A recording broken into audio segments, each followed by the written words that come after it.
Pengaturan slide sisi kiri, sisi kanannya sudah oke juga? Siap, Pak. Sudah. Oke. Bentar ya.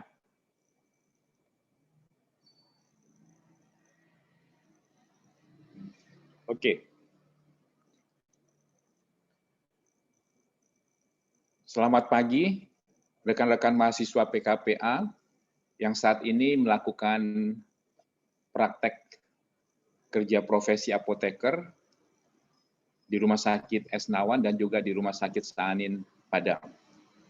Sebelum Anda mempresentasikan tugas yang sudah diberikan berkaitan dengan Komite Farmasi Terapeutik dan Unit Dose System, saya akan memberikan tutorial sedikit berkaitan dengan apa sih yang dimaksud dengan Unit Dose Dispensing atau Unit Dose System.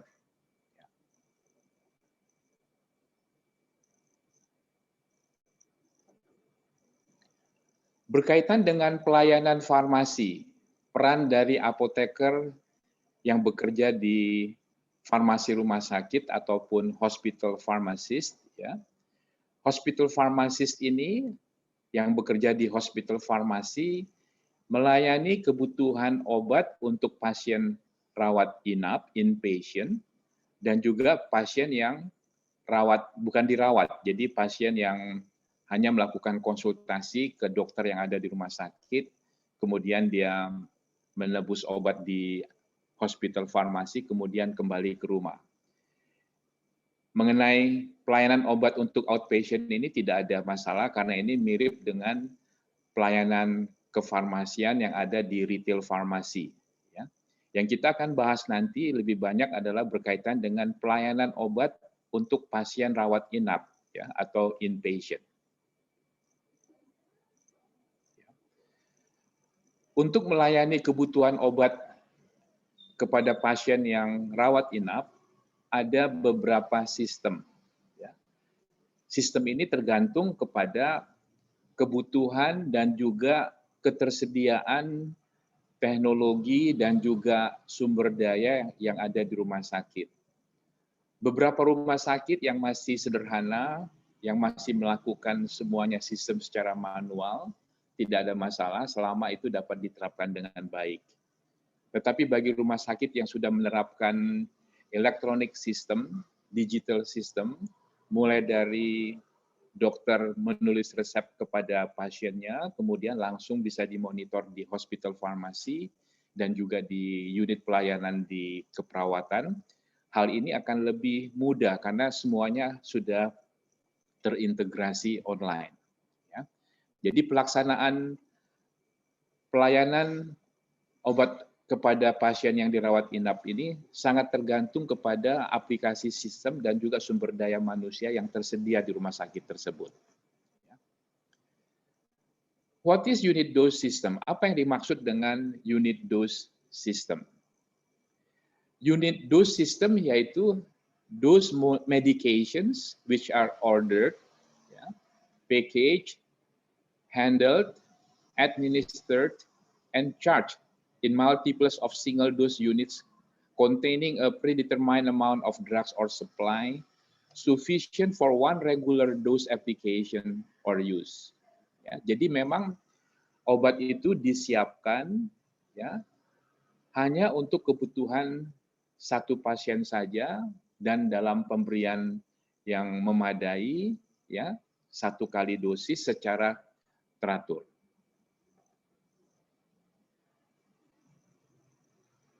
One unit dose dispense. Unit dose dispensing juga bisa diartikan sebagai OUDD, ya, one unit dose dispense, yaitu system for preparation and distribution of drug served in a single dose and made ready to be consumed once. Jadi obat itu sudah disiapkan single dose, ya, dan disiapkan sedemikian rupa sehingga siap untuk digunakan oleh pasien di rumah sakit.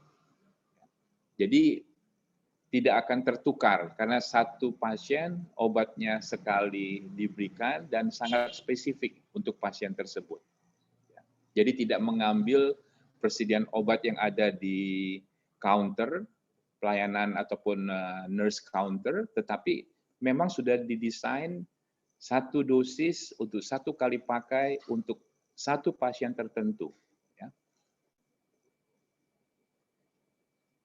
Perlu diketahui juga adanya beberapa model distribusi obat yang ada di rumah sakit. Ya. Slide ini menggambarkan model distribusi obat di rumah sakit. Ya. Ada yang sentralisasi, ini menggunakan floor stock, juga bisa menggunakan cart fill. Ada juga yang sifatnya desentralisasi, ya. Ada satellite service dan juga ada automated dispensing cabinets. Semuanya ini bisa diterapkan sesuai dengan kondisi dari rumah sakit tersebut. Unit dose system ini pertama kali digunakan di rumah sakit pada awal tahun 1960. Jadi bukan merupakan suatu sistem yang baru, ya. Hanya saja mungkin di dalam aplikasinya ataupun implementasinya bisa bervariasi antar rumah sakit yang satu dengan rumah sakit yang lain, ya. Unit dose system ini used to decrease medication administration errors by nursing staff and reduce medication waste. Jadi tujuan diterapkannya unit dose system ini di rumah sakit adalah untuk mengurangi, ya, medication error yang dilakukan oleh perawat, ya, staf perawat di rumah sakit, dan juga bisa mengurangi sisa obat yang tidak perlu.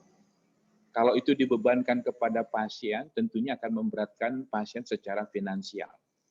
Jadi peran dari apoteker nanti akan lebih dominan, ya, mulai dari menerima resep obat, menyiapkannya, kemudian menyerahkannya ke perawat, sehingga dengan demikian kesalahan-kesalahan ataupun administration error yang mungkin terjadi pada level perawat itu bisa dikurangi. Ya. Nah, dengan sistem ini tentunya tujuannya adalah supaya pasien mendapatkan obat dengan baik dan benar, tepat waktu, dan juga bisa dihindari kesalahan-kesalahan yang tidak perlu dan juga mengurangi risiko sisa obat yang nanti akan dibebankan kepada pasien. Apa manfaat diterapkannya unit dose system ini di rumah sakit dan untuk pasien? Ya, berikut ini ada beberapa keuntungan, manfaat, advantages dari diterapkannya unit dose system ini di rumah sakit. Ya. Pertama, patient receive improved pharmaceutical service 24 hours a day and are charged for only those doses which are administered to them. Jadi pasien akan mendapatkan pelayanan obat itu 24 jam sehari dan termonitor dengan baik. Tentunya kalau sudah termonitor dengan baik selama 24 jam, pasien akan menggunakan obat dengan dosage regimen yang benar, ya, cara pakai yang benar. Dengan dosage regimen yang benar, cara pakai yang benar, maka diharapkan didapatkan efek obat yang optimal, ya, dan juga compliance-nya baik, adherence-nya baik, sehingga efek klinis yang diperoleh oleh pasien juga akan baik. Kedua, all doses of medication required at the nursing station are prepared by the pharmacy, thus allowing the nurse more time for direct patient's care. Jadi manfaat yang kedua, semua obat itu disiapkan oleh apoteker di farmasi rumah sakit. Sehingga dengan demikian, nurse atau perawat memiliki banyak waktu, ya, lebih banyak waktu yang dialokasikan, difokuskan untuk perawatan pasien secara langsung. Jadi tidak dilibatkan lagi untuk detail ataupun administrasi berkaitan dengan pemakaian obat kepada pasien. Yang ketiga, allow the pharmacist to interpret or check a copy of the physician's original order, thus reducing medication errors.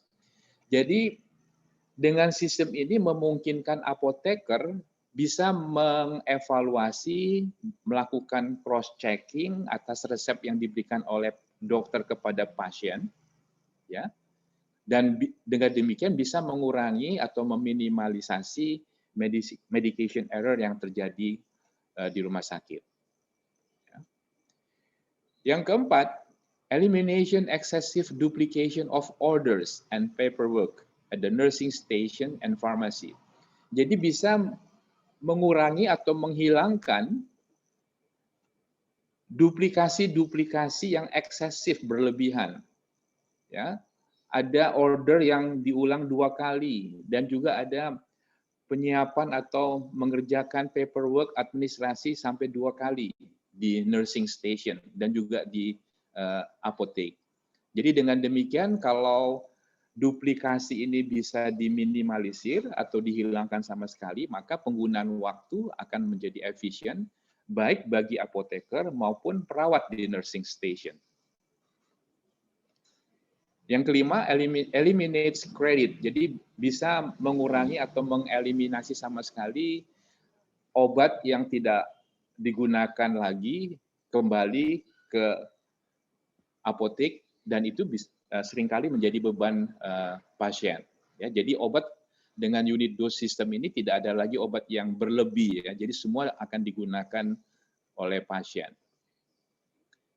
Yang keenam, transfer intravenous preparation and drug reconstitution procedures to the pharmacy. Ya. Jadi semua penyiapan untuk obat suntik kan perlu diencerkan dengan air steril.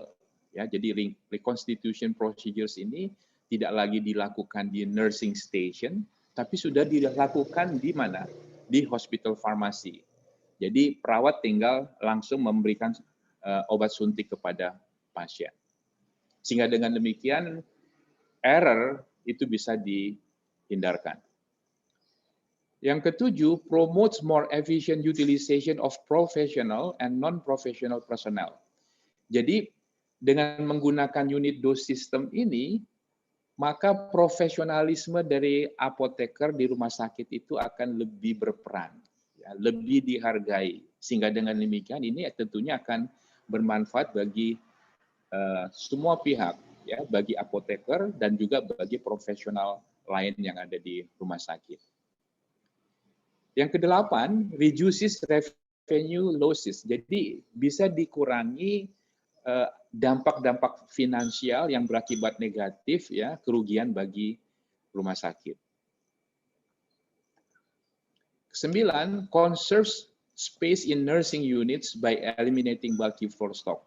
Jadi nursing station itu bisa lebih rapi, ya, lebih tidak dibebani untuk menyimpan banyak obat untuk banyak pasien yang ada di wings-nya. Jadi space untuk bekerja lebih baik bagi nurse di nursing station akan lebih baik.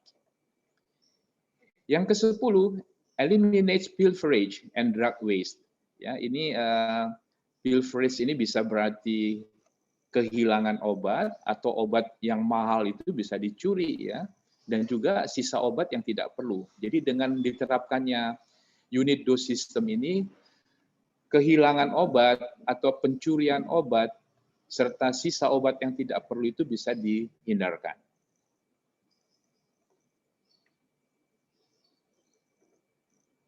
Yang ke-11, extends pharmacy coverage and control throughout the hospital from the time the physician writes the order to the time the patient receives the unit dose.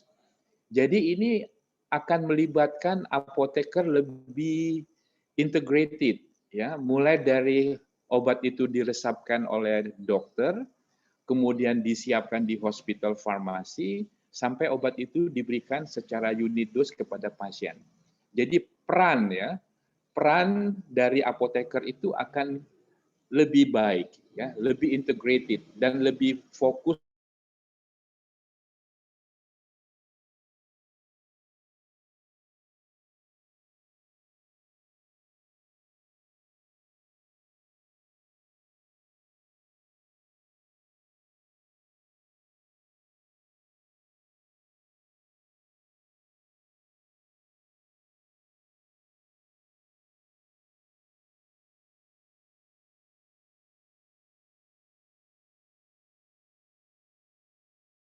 patient safety.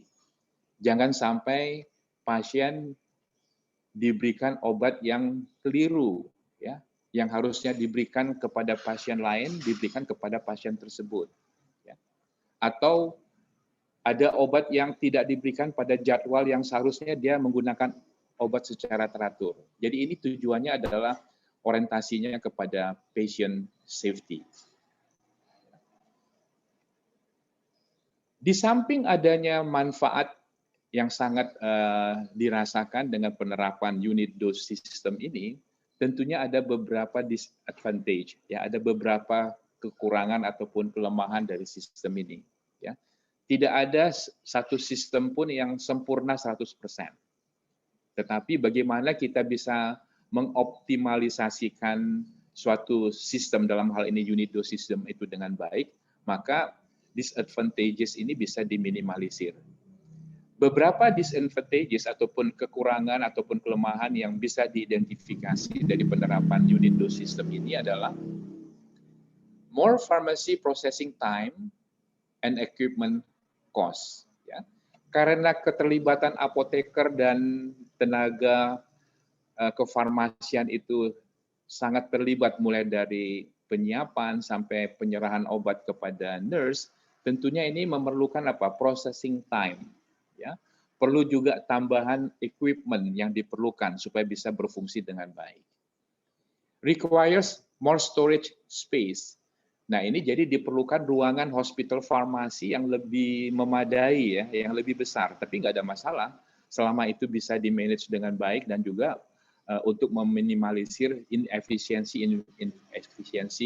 yang mungkin terjadi kalau aplikasi ini tidak diterapkan. Ya. No cost saving to pharmacy. Ya. Walaupun ini tidak 100% benar, sebetulnya dengan penerapan unit dose system ini akan banyak penghematan dapat dilakukan oleh hospital pharmacist. Ya.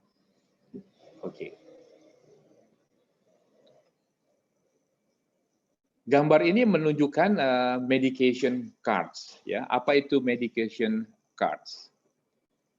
Jadi medication cards ini sudah banyak juga diterapkan di rumah sakit. Ya, contain an individual drawer or tray for each patient. Jadi masing-masing pasien itu memiliki satu wadah khusus, ya, di mana obat yang diperlukan untuk pasien itu ada dalam satu tempat dedicated untuk satu pasien. Each individual drawer in a medication cart is filled daily to meet patient medication needs. Jadi ini contoh dari medication cards, ya. Ini Anda lihat di sini. Ini ada obat suntik, ada beberapa obat lain yang dimasukkan ke dalam cards ini, ya. Setiap hari diisi. Semua obat itu masing-masing sudah jelas labelingnya, cara pakainya, ya. Dengan demikian, kalau ini diterapkan dengan baik, medication error itu bisa diminimalisir. Bagaimana sistem unit dose ini diaplikasikan? Ya, how is the work of unit dose? Ya. Yang ideal adalah each drawer for one patient. Jadi tadi medication card-nya itu satu pasien, satu card atau satu drawer. Ya. Each patient must have medication form. Jadi masing-masing pasien itu memiliki medication form. Ya, itu bisa di cross check. Jadi antara medication form dengan obat yang tersedia di drawer ataupun di cart itu pas sama. Sehingga dengan demikian bisa dihindari terjadinya kesalahan-kesalahan yang tidak perlu, bahkan bisa berakibat fatal. Perlu Anda ketahui juga bagaimana sistem medication order yang ada di rumah sakit. Ya, nanti Anda bisa lihat bagaimana sistem order obat yang dilakukan di Rumah Sakit Esnawan ataupun di Rumah Sakit Saanin Padang. Ya. Ini secara teoritis, medication orders ini dibagi 3 bagian besar. Ya. Ada PRN order, Pro-Renata order, ya, nanti akan dibahas satu persatu. Ada standing order, dan ada state order. Jadi tergantung dari kebutuhan obat, kondisi pasien, medication orders itu dibagi di dalam 3 kelompok. Yang pertama, PRN, ya, Pro Renata, PRN. PRN order atau Pro Renata order ini, this is an order for medication to be administered only on an as needed basis. Ya, misalnya 1 tablet setiap 4 jam atau 6 jam jika diperlukan untuk mengatasi nyeri. Jadi penggunaan obat ini sesuai dengan kebutuhan saja, as needed basis. Ya, jadi tidak digunakan setiap hari, ya, tidak digunakan setiap saat. Jadi kalau ada keluhan nyeri yang muncul dan nyerinya itu hebat, ya, tidak bisa ditahan oleh pasien, maka dia bisa diberikan order PRN, Pro Renata, jika perlu, ya, as needed basis. Ya. Yang kedua adalah standing order. Jadi ini berkaitan dengan regular order. Ya. Standing order, a standard or regular medication orders for patients to receive medication at scheduled intervals. Misalnya 1 tablet setiap 8 jam. Jadi ini merupakan order obat sesuai dengan aturan pakai ataupun dosage regimen yang diberikan oleh dokter kepada pasien. Ya, jadi ini merupakan standing order. Berikutnya adalah stat order. Stat order ini adalah an order for medication to be administered immediately. Jadi ada obat yang perlu diserahkan dan diberikan segera, ya, immediate, ya, urgent, ya. Jadi ini bukan penggunaan secara regular. Mungkin ada sesuatu kondisi di mana pasien memerlukan pemberian obat tertentu dan itu harus segera. Maka bisa dilakukan stat order. Ya, saat itu harus segera disiapkan dan segera diberikan. Immediately, ya, segera. Terakhir ingin saya sampaikan di sini di beberapa rumah sakit, ya, saya tidak tahu apakah di rumah sakit Esnawan ada peralatan ini ataukah di rumah sakit Saanin, ya. Ini ada packaging machine, ya, yang sederhana yang bisa untuk mengemas obat yang dibutuhkan pasien, ya. Jadi alatnya ini sederhana. Jadi seperti packaging, melakukan packaging di industri, ya. Jadi kalau Anda lihat di sini satu strip ataupun ini berisi obat yang dibutuhkan oleh pasien. Jadi tidak lagi dimasukkan ke dalam pot, ya, atau ke dalam plastik, ya. Kalau obat itu dimasukkan ke dalam pot atau plastik, bisa mempengaruhi stabilitas dari obat. Bisa juga terjadi kontaminasi. Tetapi kalau obat itu sebelum diberikan kepada pasien, dikemas secara higienis seperti ini, tentunya hal itu bisa dihindari. Ini sebagai contoh, Anda lihat dalam satu kemasan ini untuk satu pasien terdiri dari beberapa macam obat, ya. Jadi obat, katakan satu pasien mendapatkan 3 atau 4 obat. Nah, biasanya kan dimasukkan di dalam plastik ataupun dimasukkan dalam pot. Nah, ini dimasukkan ke dalam wadah yang sudah menggunakan alat machine tadi, packaging machine. Misalnya di sini informasi dari masing-masing ini, patient name, ini ada nama pasiennya, Justin Magure, ya. Ada medication name and strength, jadi ada nama obatnya di sini, Glucovac, Prilosec, ya, dosisnya 20 mg, 500 mg. Dia juga mendapatkan glucotrol 5 mg, Zocor 20 mg. Jadi 5 obat ini ada di dalam satu packing ini, ya, dan ada nama-namanya, nama dari masing-masing obat yang ada di dalam packaging ini. Kemudian juga ada time of administration. Jadi kapan obat itu digunakan juga ada di sini. Ya, Prilosec kapan, Glucovac-nya katakan 1 kali sehari, ya. Kemudian ada juga barcode di sini. Barcode ini untuk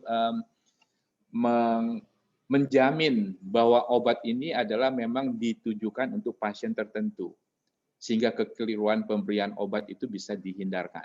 Jadi ini sudah menggunakan digitalisasi elektronik yang cukup memadai dan sangat praktis, ya.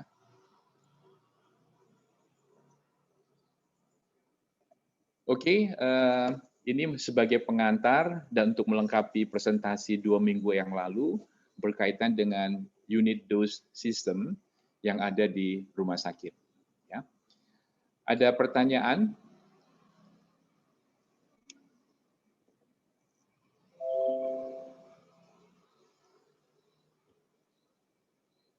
Ada pertanyaan? Sebelum kita masuk ke presentasi dari mahasiswa.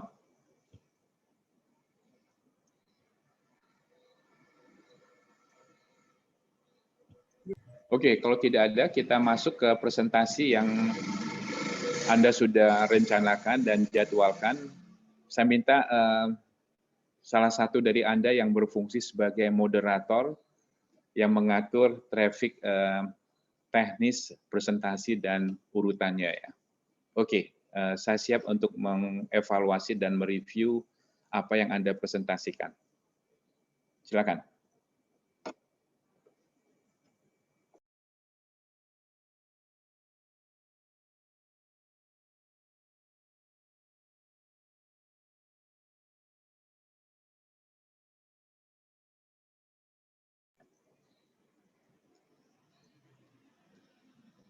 Diatur slide ya, oke, good.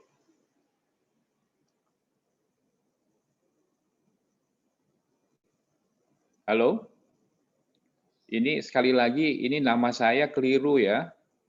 Cara penulisannya nanti saya kasih di WA lagi, kan sudah diberikan cara penulisan nama dan gelar yang benar. Ya, nanti Ya, dikoreksi ya. Yuk. Ya, Ya, go on. Assalamualaikum warahmatullahi wabarakatuh. Saya perwakilan dari Rumah Sakit Jiwa. Kami dari mahasiswa PKP Rumah Sakit Jiwa Profesor Abis Anin Padang akan mempresentasikan tugas kami.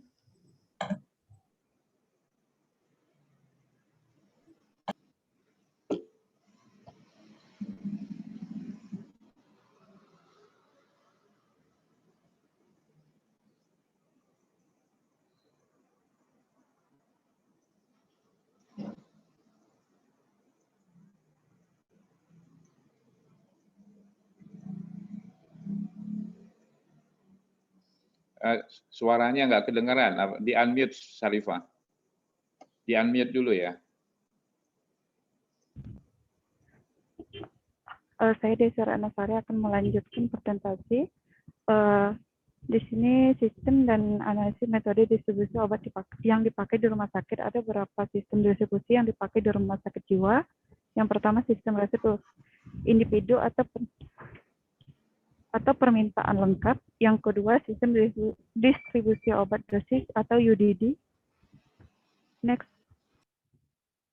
sistem resep individu atau permintaan lengkap, sistem dan distribusi obat oleh rumah sakit sentral sesuai dengan yang tertulis pada resep yang ditulis oleh dokter untuk pasien. Dalam sistem ini semua obat yang diperlukan untuk pengobatan dispensing dari IFRS, resep asli dikirim ke IFRS oleh perawat, kemudian resep itu diproses sesuai dengan cara dispensing yang baik dan obat siap untuk didistribusikan kepada pasien. Biasanya sistem ini diresepkan untuk penggunaan selama 3 hari atau 1 minggu.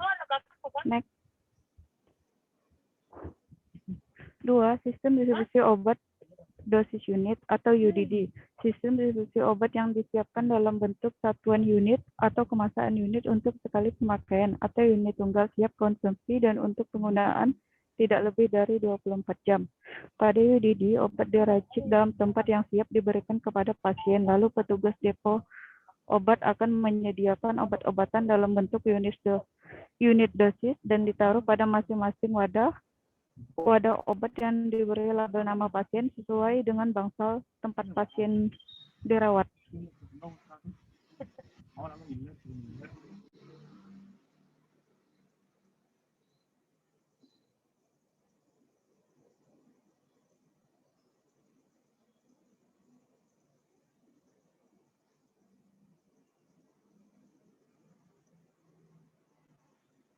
Suaranya nggak kedengeran.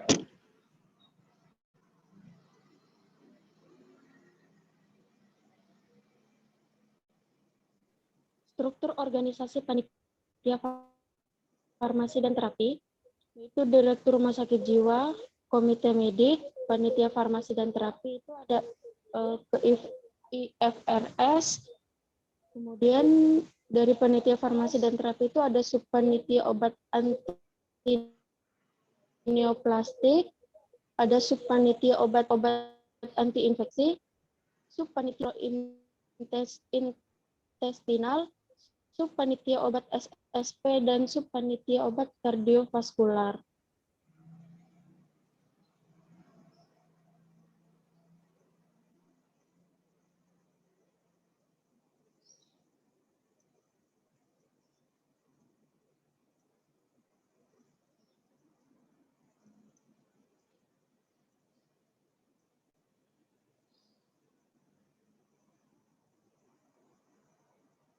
Ya, siapa selanjutnya?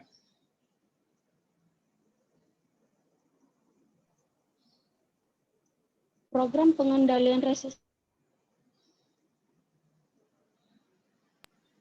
Program pengendalian resistensi antimikroba atau PPA merupakan kepanitiaan di rumah sakit yang berperan dalam menetapkan kebijakan penggunaan antibiotik, pencegahan dan penyebaran bakteri yang resisten, serta pengendalian resisten bakteri terhadap antibiotik. Pada setiap kepanitiaan tersebut, apoteker berperan penting dalam meningkatkan penggunaan antibiotik yang bijak. Tim pengendalian resistensi antimikroba atau PPA, yang pertama itu ada Komite Farmasi dan Terapi, yang kedua ada Komite Pencegahan dan Pengendalian Infeksi Rumah Sakit, yang ketiga ada Farmasi Klinik, yang keempat Mikrobiologi Klinik.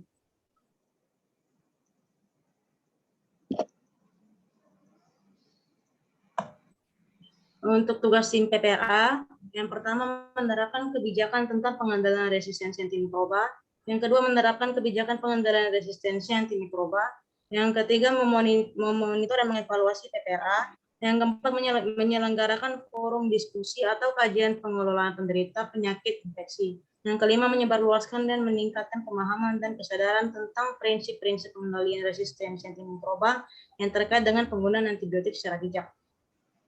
Yang keenam, mengembangkan penelitian yang terkait dengan PPA. Ya. Untuk 10 antibiotik yang sering digunakan di rumah sakit jiwa, yang pertama ada amoxicillin, yang kedua ada ciprofloxacin, cefixim, cotrimoxazole, metronidazole, kalmisetin salep, bupracetin salep, cepadroxil, glisosulfin, grisin, erythromycin, dan gentamisin salep. Untuk 10 psikotropika yang sering digunakan di rumah sakit jiwa ada trihexyphenidyl, lorazepam, diazepam, merlopam, metilpenidat, amitriptilin, chlorpromazin, clobazam, alprazolam, dan fenobarbital.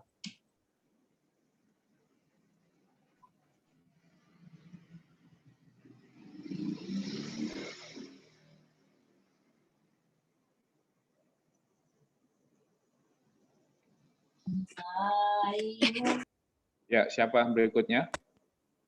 Resveridon tambah lorazepam berpotensi untuk berinteraksi signifikan dan penggunaan perlu dimonitoring. 2. Resveridon tambah lorazepam berpotensi untuk berinteraksi yang signifikan. 3. Haloperidol tambah resveridon, keduanya meningkatkan efek antidominikrik termasuk gejala extragraminal sindrom ganas neuroleptik. 4. Lorazepam tambah haloperidol 5, keduanya meningkatkan sedasi, gunakan hati-hati atau monitor.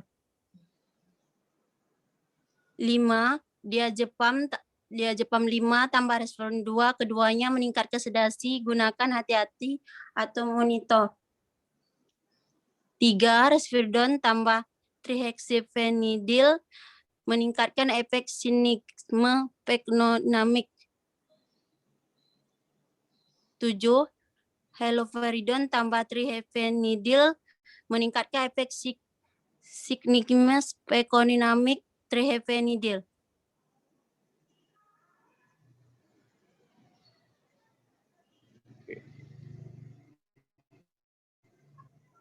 Sekian dari presentasi kami. Terima kasih. Oke, jadi yang dibahas tadi mulai dari organisasi Komite Farmasi Terapeutik, kemudian mengenai aplikasi unit dose system, dan program pengendalian resistensi antimikroba ya. Oke, sudah diterapkan unit dose system atau masih yang sentralisir tadi? Kan ada dua yang dipresentasikan tadi. Apakah sudah murni 100% unit dose system yang dipakai, UODD? Sudah Pak, sudah diterapkan untuk sistem UDD-nya Pak.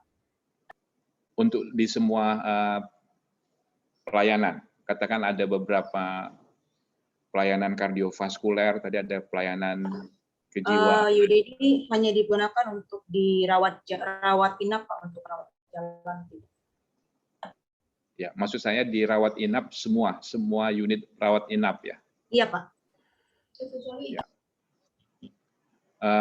Bagaimana sistem yang dilakukan? Apakah mudah menggunakan seperti tadi card, masing-masing pasien mendapatkan medication card, jadi di situ ada obat-obat tertentu untuk pasien tertentu, atau bagaimana di nursing station-nya pengaturannya gimana?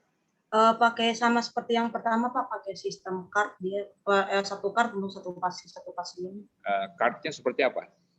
Card dalam seperti plastik atau seperti yang saya tunjukkan tadi, ada medication card-nya, atau drawer tertentu, atau laci-laci, atau bagaimana?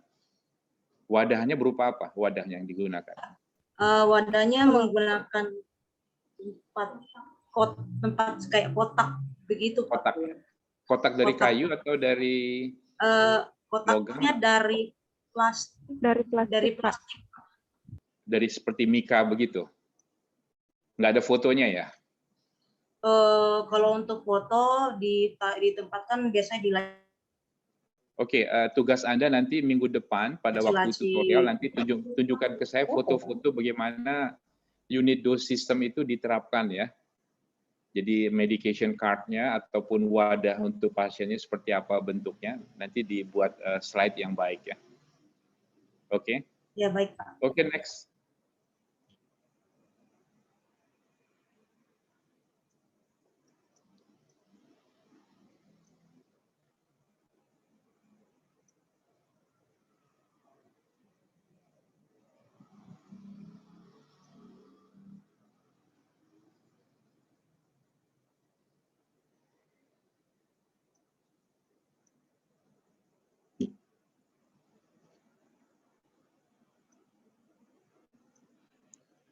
Ya, berikutnya siapa? Siapa dari RSAU Esnawan, Pak? Ya, segera Fitri. Baik, Pak.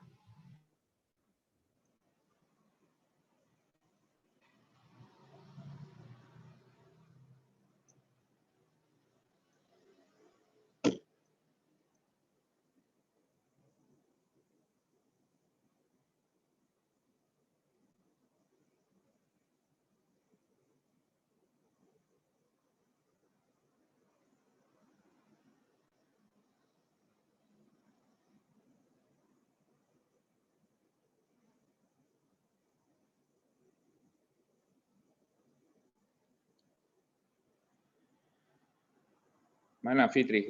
Yang presentasi siapa? Izin Pak, 1 menit lagi Pak. Lagi buka PPT-nya Pak, izinnya Pak. Ya, segeralah.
Ya, mana suaranya, Sally? Baik, kami dari mahasiswa PKPA Esnawan, RSAU Esnawan akan mempresentasikan tugas PPT kami yang akan dipresentasikan oleh Fitri Kodari. Tempat dan waktunya saya sediakan. Baik, terima kasih sebelumnya. Assalamualaikum warahmatullahi wabarakatuh.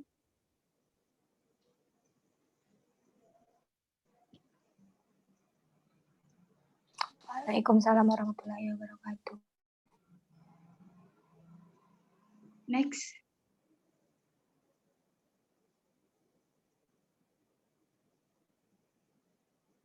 Definisi Komite Farmasi dan Terapi, yaitu kelompok penasehat bagi staf medik yang secara organisasi bertindak sebagai garis komunikasi atau penghubung antara staf medik dan instalasi farmasi di rumah sakit. Selanjutnya.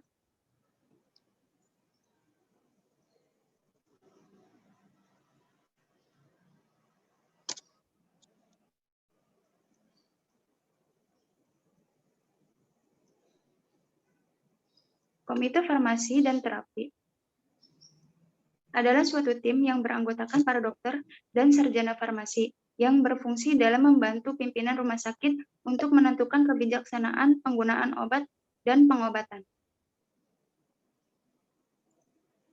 Sebentar, halo, coba yang slide sebelumnya. Dicek lagi ya, apakah di situ memang disebut sarjana farmasi atau apoteker ya? Oh ya, baik Pak. Ya, harusnya kalau di rumah sakit itu apoteker ya.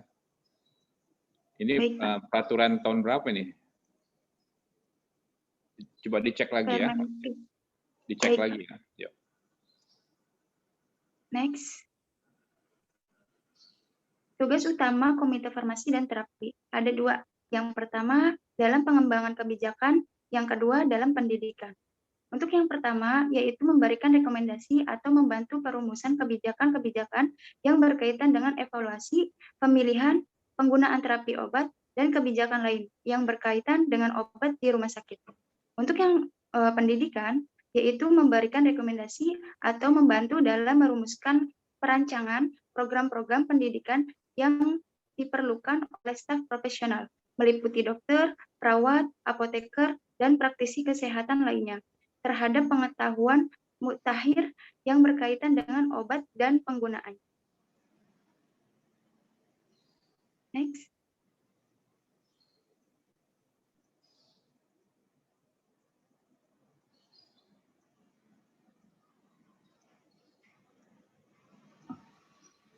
Baik. Selanjutnya akan dipresentasikan oleh Fitriani. Tugas KFT, pertama, rekomendasi pemilihan penggunaan obat-obatan, dua, penyusunan formularium apabila perlu dapat diadakan perubahan berkala. Selanjutnya, menyusun standar terapi, dan yang keempat, evaluasi penulisan resep dan penggunaan obat generik. Fungsi dan ruang lingkup Komite Farmasi dan Terapi. Pertama, memberikan nasihat bagi staf medik dan pimpinan rumah sakit berkaitan dengan penggunaan obat termasuk obat yang sedang diteliti.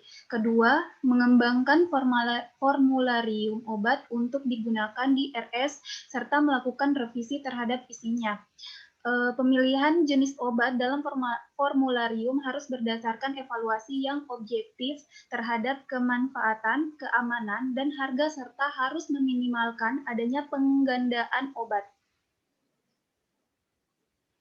3. Mengadakan program dan prosedur yang membantu menjamin manfaat sampai biaya terapi obat.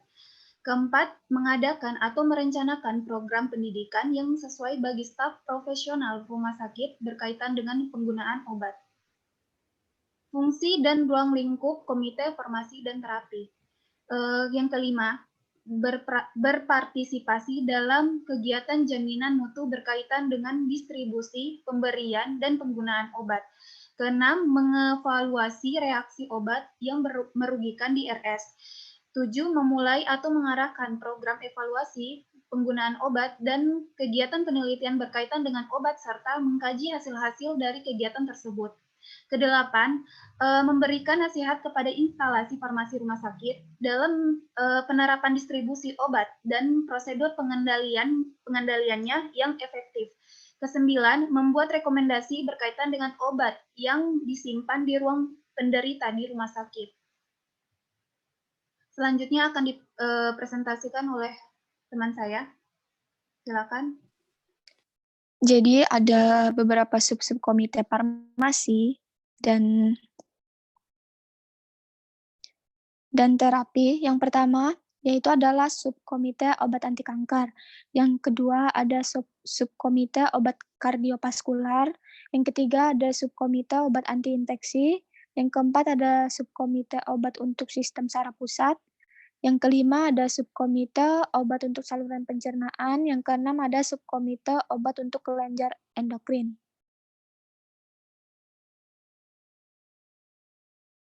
Lanjut. Nah, di sini ada 10 antibiotik dan juga psikotropik yang sering digunakan di RSAU S-Nawan. Yang pertama itu ada cefixime, amoxicillin, ciprofloxacin, lincomycin, gentamicin, ceftriaxone, ceftriaxone, levofloxacin, chloramphenicol, dan yang terakhir ada neomycin. Kemudian ada golongan psikotropiknya itu seperti alprazolam dan juga palisan B. Selanjutnya akan dilanjutkan oleh teman saya.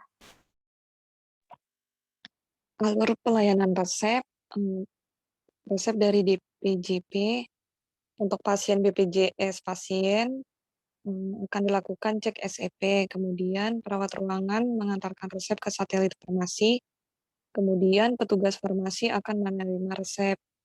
Kemudian dilakukan pengkajian resep oleh apoteker atau TTK yang diberikan wewenang.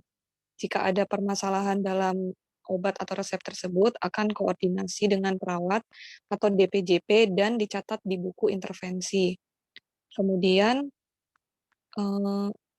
akan dicek riwayat obat dan entry resep, kemudian penyiapan obat dan pemberian etiket obat.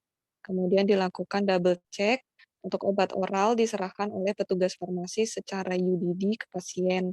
Kemudian catat di CPO.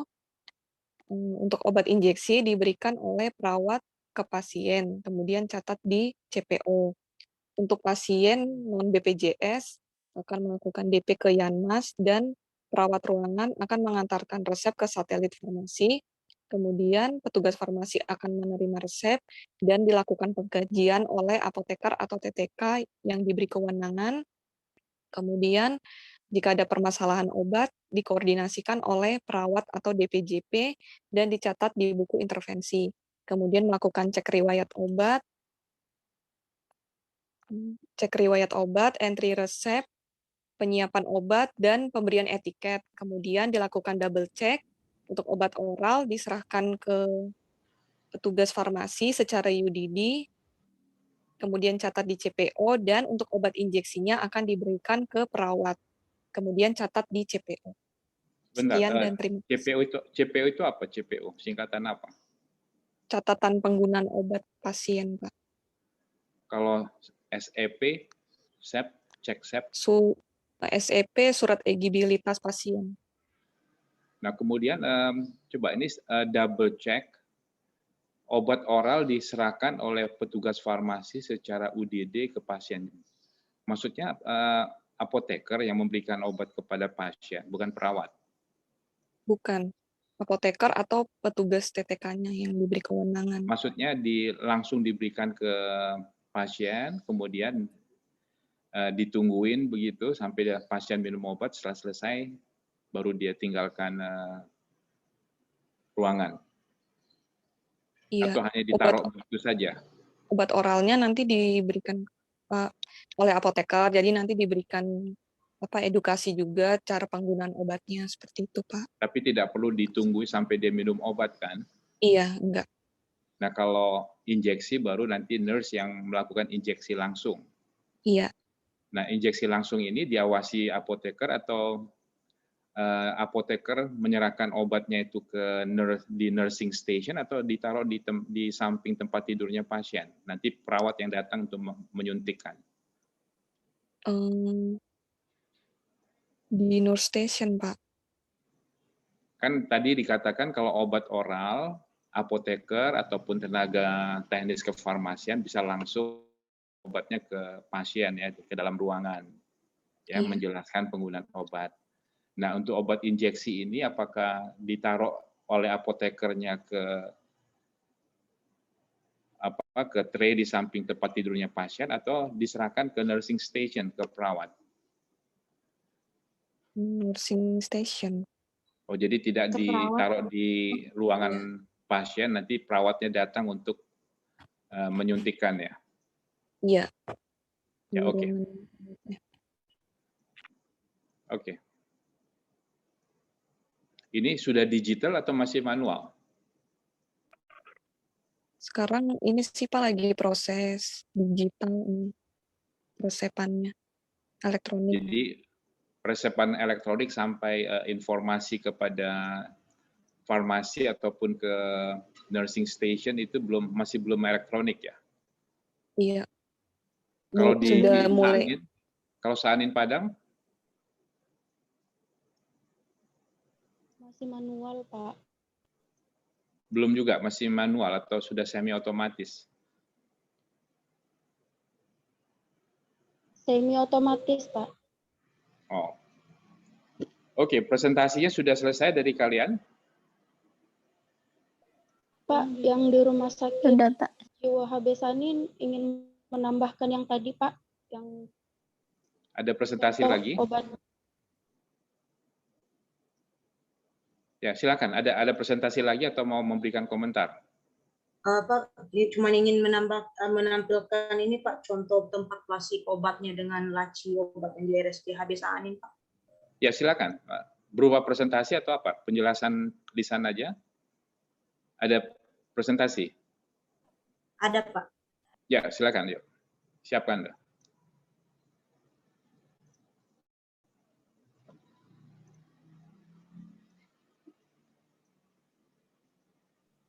Baiklah, ini contoh resep yang masuk ke dalam depo rawat inap depo instalasi farmasi rawat inap. Pertama resep masuk, kemudian di screening dan menggunakan barcode sesuai nama dan nomor MR pasien. Kemudian sudah pakai barcode ya? Iya, Pak. Kemudian dicatat kartu penggunaan obat pasien, satu kartu obat untuk satu pasien. Kemudian ya, ini medication setelah itu form-nya ya? Iya, Pak. Kemudian disiapkan obatnya, dimasukkan ke dalam plastik dan cetak etiket.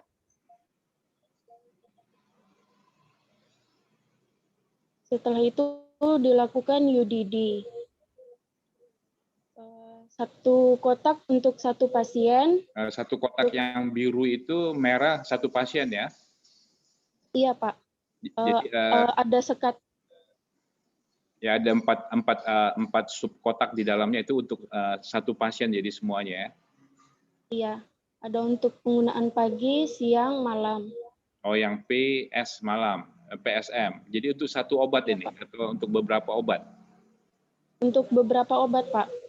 Jadi kapan digunakan pagi, kapan digunakan siang atau malam?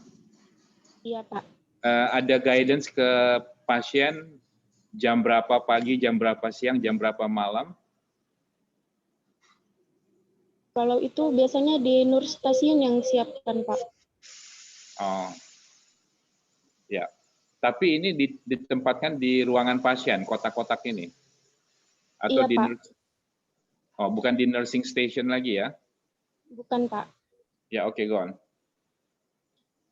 Kemudian obat-obatnya disimpan di laci perbangsal, kotak UDD-nya nanti diambil oleh laci orange, laci hijau itu ada kotak-kotak ini di dalamnya?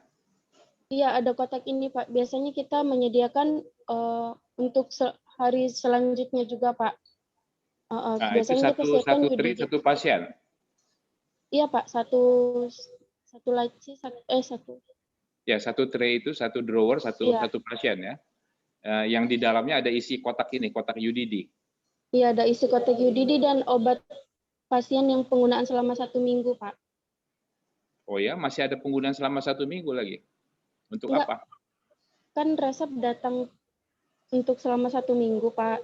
Ya. Jadi obat yang selama 1 minggu itu kita UDD kan setiap hari, Pak. Nah, yang Sampai melakukan habis. UDD siapa? Apoteker atau perawat? Apoteker, Pak.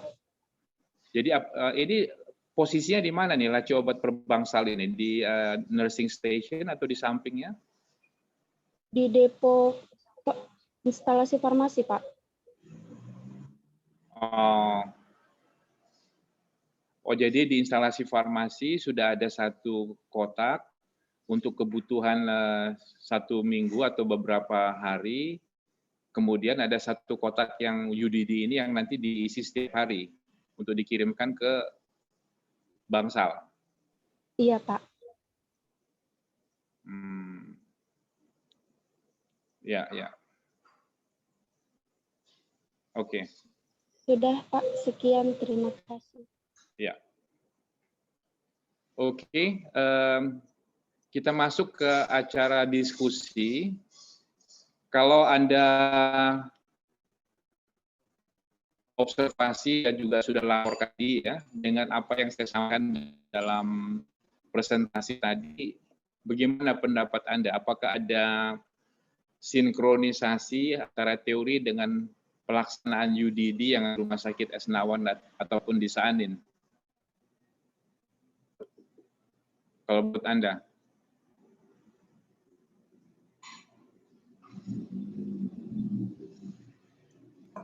Kalau di RSJHB Saanin, Pak, sinkron Pak dengan teori dengan yang dipraktekkan di lapangan. Ya, hanya ada variasi-variasi sedikit lah ya. Mungkin dalam hal penerapan medication chart-nya, medication card, ya, kemudian jenis kotaknya, medical form-nya juga sudah, medication form-nya sudah oke ya. Hanya saja masih semi manual ya. Belum ada alat seperti packaging machine tadi. Belum ada, Pak. Kalau di Esnawan bagaimana, Fitri? Ini Fitri di Jakarta kan? Iya, Pak, di Jakarta, Pak. Fitri, maksudnya Fitrani Pit Husain. Iya, Wajahnya Pak. saya kenal ya. Di Jakarta, Pak. Yang di Jakarta Barat rumahnya, bukan? Bukan, Pak. Yang pernah sama-sama saya mengawas OC, bukan? Jadi Anda jadi pasiennya, observernya, bukan? Bukan, Pak. Saya dari Papua, Bukan ya? Pak. Oh, Papua, aduh jauh banget antara Jakarta sama Papua. It's okay. Jadi sekarang di Papua? Di Jakarta, Pak. Oh ya, oke. Banyak nama Fitri ya. Oke. Oke, masih ada pertanyaan lagi?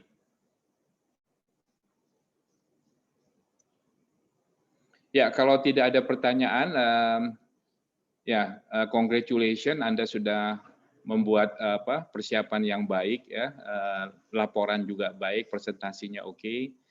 Nah, apa yang sudah saya sampaikan sebelumnya dan juga materi yang Anda siapkan itu silakan diedit untuk nanti dibuat laporan ya. Jadi apa yang sudah dipresentasikan itu termasuk dalam laporan Anda nantinya sebagai ya tugas khusus lah ya, selain menjadi Anda membuat laporan yang secara umum, jadi masukkan itu dalam kelompok tugas khusus. Ya, mengenai nama, penulisan nama dan gelar sudah saya share tadi di WA Group. Jangan sampai salah lagi ya, supaya konsisten antara satu mahasiswa dengan mahasiswa yang lain. Oke, tutorial pagi hari ini sudah selesai. Tutorial berikutnya nanti sesuai dengan kebutuhan, Anda atur waktunya, apakah malam, apakah sore, apakah siang, nanti dikomunikasikan ke saya supaya bisa saya pastikan apakah jadwal itu pas atau tidak. Ya. Oke, kalau sudah tidak ada tutorial Pak, pada hari ini bertanya selesai. boleh, Pak? Boleh. Kenapa? Pak, ini yang di RSJ kan udah selesai kemarin, Pak. Ya. Hari Jumat itu untuk minggu depan dilanjut, minggu depan lanjut lagi kita ini, Pak, presentasi atau apa gitu? presentasi di Esnawan. Yang untuk RSJ gimana, Pak? Kenapa? Nggak jelas. Yang untuk RSJ gimana, Pak? Kan yang di Ya, RSJ itu udah kan selesai. saya sudah jawab di YouTube ataupun di email. Jadi laporan yang sudah Anda laporkan ke saya by email itu sudah oke. Tinggal saya minta supaya ada dalam hal format pengetikan, jangan ada salah ketik, jangan ada salah penulisan gelar, itu saja yang Anda harus perbaiki. Ya, jadi kalau misalnya di Rumah Sakit Esnawan sudah selesai, langsung difinalisasi saja laporannya, nanti dilaporkan ke saya lagi untuk saya koreksi final nanti. Sementara yang dari Saanin segera juga mempersiapkan laporannya dengan baik. Ya. Mengenai presentasi Anda di Rumah Sakit Esnawan khusus ataupun Saanin, ya saya serahkan ke preseptor yang ada di masing-masing rumah sakit. Ya, kalau Anda mau menanyakan sesuatu sebelum presentasi, di-share dulu ke saya slide presentation-nya, silakan. Atau mau dibahas nanti minggu depan, silakan. Apa yang Anda mau presentasikan di Esnawan ataupun di Saanin ya. Jadi teknisnya seperti Kalau itu saja. Baik, Pak. Pak, kalau ini yang di Rumah Sakit RSJ itu udah penyerahan keluar, Pak. Jadi nggak ada presentasi antara mahasiswa. Ya oke, kalau misalnya tidak ada presentasi yang disyaratkan oleh preseptor di sana, yang berupa laporan tertulis saja, disiapkan saja nanti kelengkapan laporan yang lebih baik ya. Baik Pak, satu lagi Pak, untuk laporannya itu kirim per individu atau kelompok saja ya Pak? Kalau dari saya per kelompok it's okay ya, nggak ada masalah. Karena yang Anda lakukan juga sama dan juga ini kan ada kondisi pandemik, jadi tidak mungkin masing-masing mahasiswa mengerjakan satu topik khusus selain yang umum ya. Jadi kondisi itu tidak memungkinkan ya per kelompok saja. Jadi sama dengan yang di Saanin per kelompok aja laporannya. Jadi nanti nilainya ya ada variasi sedikit nanti sesuai dengan evaluasi individual kepada Anda, variasi sedikit lah ya. Tidak akan lebar variasinya ya. Baik Pak, terima kasih. Oke, kalau sudah segera nanti di recordingnya dikirimkan ke saya untuk saya upload nanti ke YouTube ya. Ya, nanti diedit seperlunya oleh Anda, baru di-share ke saya nanti. Ya. Kalau Anda mau menambahkan background musik, pastikan background musiknya, instrumennya jangan yang ada copyright-nya ya. Jadi pastikan tidak ada klaim copyright supaya jangan nanti jadi problem ya. Ya. Oke, selamat siang, selamat berpuasa ya. Oke ya. Yuk. Thank you. Terima kasih Pak. Terima kasih Pak. Ya. Terima kasih Pak. Oke ya, saya leave ya.